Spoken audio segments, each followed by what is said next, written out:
up with Luka, and he told us prior to the game, he said, I won't compare myself to LeBron, but he was the man I watched.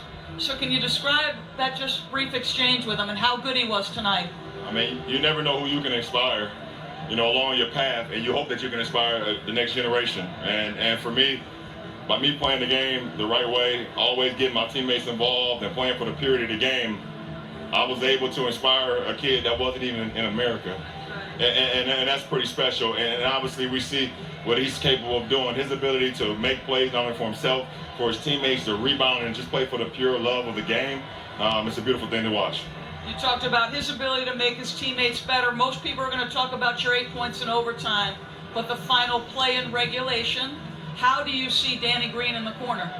It's all about repetition. Things just don't happen by accident.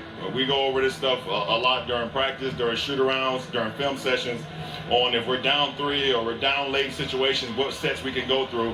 And when you perfect it in practice, it makes it a lot easier on the floor. So it wasn't about me. It was AB, Avery getting it to me.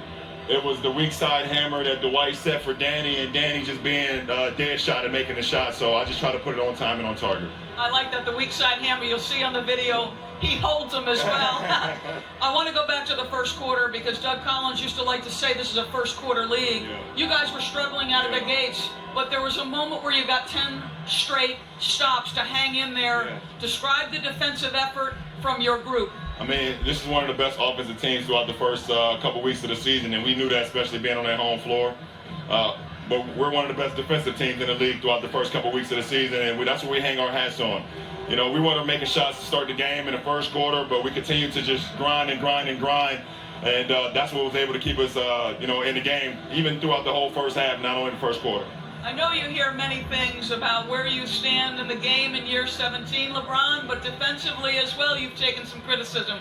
Tonight you checked 5 different guys. You're closing out to people in the corner.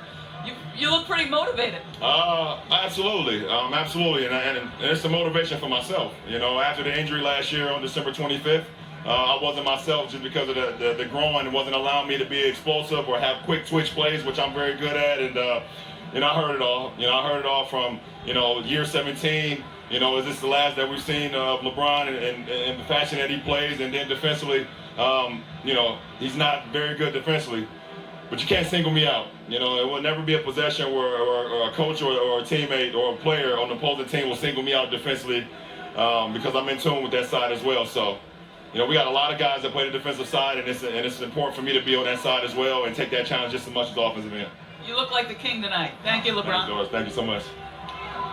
He did that. The young king, though, Luka Doncic, just 4 years old when LeBron James made his NBA debut 16 years ago. Tonight they share the court and both show out with triple-doubles. According to Elias, you might have heard this on the broadcast, great nugget, the age gap of over 14 years is the largest in NBA history for players to each have triple-doubles in the same game. And as LeBron mentioned, it is cool. A kid growing up on the other side of the world, idolizing him, sharing the floor and getting to do that. In tonight's battle of youth and experience, LeBron wins the day with that 10-point fourth quarter comeback and overtime win. That was a hell of a finish. Hello, everybody. The sports reporter Nicholas Stahl with NBA Superstar Epic Highlights. Tonight, the LA Lakers got the job done. They end up winning the game 119-110 against the Dallas Mavericks. LeBron James ended up with 39 points, 12 rebounds, and 17 assists. Unbelievable. As Doris was saying, as y'all just seen, he was looking pretty youthful tonight. He was playing amazing defense.